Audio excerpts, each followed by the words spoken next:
umthetho sonke usho njalo ke kuthe bangiphenya amabhuku ngakuthola lokhu kuthi uShembe impela inkuzo esifundiswa akho sifuna uShembe emhlabeni uyathanda uthandi kuze esifundiswe impela ungqo bayibasho njalo abanye kumuntu sonke njengoba sikhona la lapha ebuthosheni bethu kunezindlala ezimbili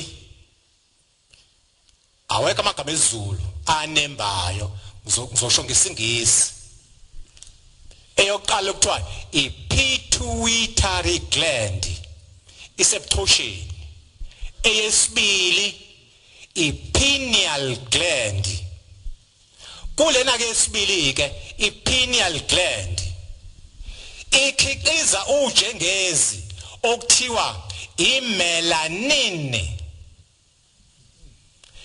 lolu jengezi lolo lwenza ukuthi umuntu akwazi ukuzala azalise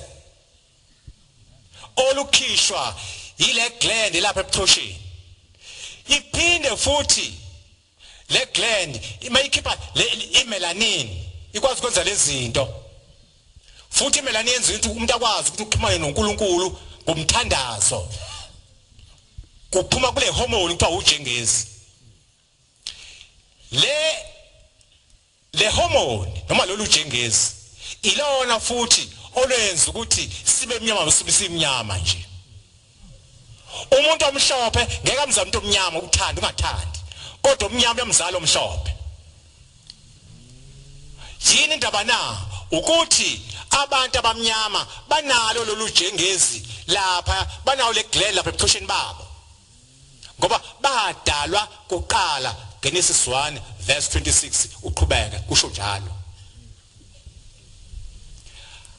amandiya nabelungu bona abanayo inhlobo lethe ngiyishoyo abanayo imelanin noma imelatonin ingakho bona bengakwazi ukuthi kukhona into okuthiwa ubulungiswa ijustice ingakho basihlasela njena sihlale kuleli izwe lakithi basiqotha ngenhlavu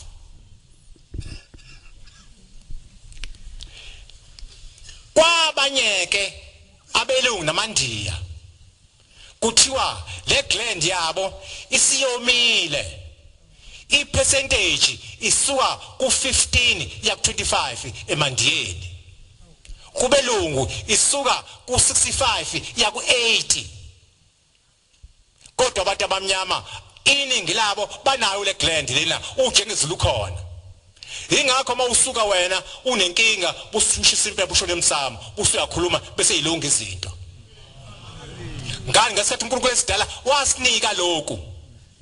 eqaleni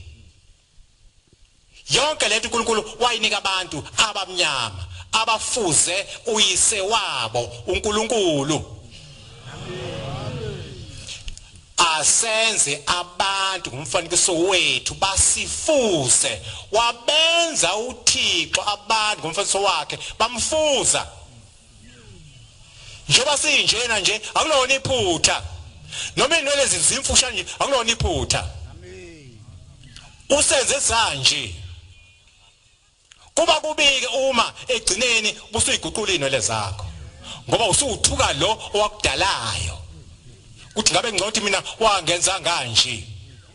kanti wena unje ufuze bani ubaba wakho nomama wakho uverse 17 uthi akekho omunye ubaba owasidalayo akekho nomame osinilisayo uJehova kuphela shoni kubhalwe lapha kusho umfundisi ungithi bhalwe la esihlabelelweni uthandazo yesabatha mawuhleli phansi uhlaziya uwedwa uzoyithola lezi zinto ngani ngoba uShembe ethanda mina ethanda wena